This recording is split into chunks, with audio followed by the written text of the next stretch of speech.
A los elementos de violencia, eh, específicamente violencia de género, podríamos sumarle otro tipo de características y de elementos que estructuralmente pueden aumentar la condición de vulnerabilidad de determinados grupos sociales. Si hablamos en términos de género, como ha sido todo este asunto, podríamos poner una serie de elementos que todavía profundizan las diferencias y las condiciones de vulnerabilidad de las personas como tal. Pensemos en una mujer que aparte es indígena y por lo tanto tiene una serie de consideraciones hacia la discriminación. O la existencia de la aporofobia, que es el miedo a los pobres. Si estoy en condición de pobreza, no solo tengo violencia porque no tengo acceso a los mismos servicios, sino aparte se me teme porque piensan que yo los voy a robar, como a mucha gente se le atribuye este tipo de cosas. Si soy discapacitado, otro problema de discriminación. Pero aparte, si soy menor de edad, y si soy menor de edad niña, újule, si soy joven o adolescente, y entonces la policía dice que eres potencial drogadicto y por lo tanto hay discriminación hacia ella. Si se es feminista, ¿no? Hoy por hoy es un elemento que también juzgan para poderlo hacer. Si se es estudiante, en lugar, ay, es que es un estudiante cualquiera, ya sabes cómo son los estudiantes. Pero hay un montón de elementos que van generando violencia, si se es viejo, si se es si se es homosexual. Es decir, todas son características que caen dentro de lo anormal, dentro de una noción que teóricamente es normal. Mi pregunta de ¿ustedes son normales? ¿O de alguna forma siempre caemos en elementos de anormalidad? Si caen en elementos, si se llaman normales, les garantizo que son los más anormales, porque estadísticamente nadie cae específicamente dentro de lo que normal se considera el resto del mundo. Todos caemos en algún tipo de locura, todos caemos en otro tipo de cosas. Si porque soy moreno, si porque soy mujer, si porque soy gordo, si porque soy sí, porque soy demasiado bonito. Es decir, todos caemos dentro de estructuras de violencia que pueden generar discriminaciones dentro de nuestras relaciones en la práctica. Ahora, sin embargo, individualmente estas personas requieren ayuda de alguien más para poder salvaguardar este tipo de condiciones. Por eso es que las perspectivas para poder cambiar todo este asunto no han ido hacia atacar las relaciones de fondo, sino crear nuevas instituciones que te defiendan. Por ejemplo, el Consejo Nacional contra la Discriminación permite justamente que exista un espacio para poderme defender frente a esto. Pero no atacan el problema de cambio, sino que más bien me buscan defenderme. El Instituto Nacional de la Mujer, el Instituto Nacional de la Juventud, son políticas públicas que buscan solucionar un problema social, pero no necesariamente lo van a solucionar en términos completamente estructurales. Eso quiere decir que estamos condenándonos a la reproducción de este tipo de relaciones al infinito, a menos de que nos refundemos como sociedad.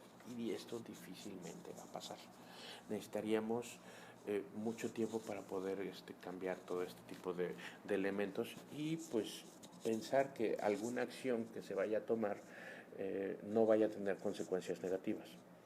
Y podría pensar lo que platicamos la semana pasada, un poquito en el aire, de que una de las peores consecuencias del feminismo es que justamente ha vuelto más recalcitrante los machismos porque ahora se les juzga de otras formas, donde se les niega aparte porque ahora se llaman feministas. Y ahora podemos observar en la calle así de, no, o sea, es que yo sí soy feminista, pero no de esa forma, es que no son las formas correctas para hacerlo.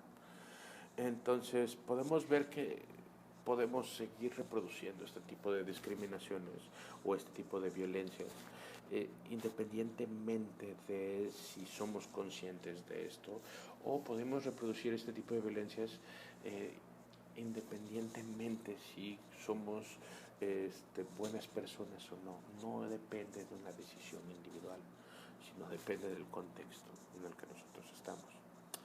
Haciendo un paralelismo, hoy por hoy nos indignan nuestros migrantes y cómo son maltratados en Estados Unidos, porque el desgraciado de Trump nos llama violadores, pero miren cómo estamos tratando a los migrantes de Centroamérica.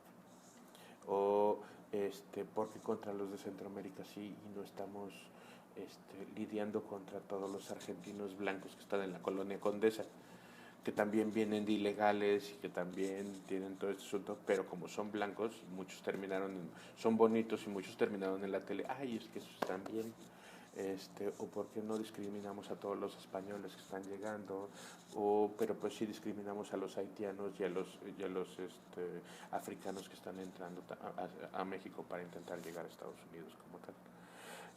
Vemos entonces que tenemos distintos códigos morales para ofrecer dependiendo de este tipo de relaciones estructurales que nosotros estamos observando. Eh, eh, Podría leerles esta última frase para dejar de ver otros provenientes de las interacciones creadas entre las desigualdades de género y la violencia de género. Podríamos preguntarnos de dónde comienzan las desigualdades y dónde empieza la propia violencia como tal. Dónde las estructuras que bien son violentas en sí mismas, pero dónde se convierten verdaderamente en posiciones extremas de lo primero. Cuándo esto ocurre y cuándo no. Se entiende que toda violencia y que todos los actos son violentos de inicio y que los elementos que llegan los ejemplos que llegan a elementos completamente físicos son simplemente un cúmulo de relaciones que se van fundamentando a lo largo de todo el tiempo.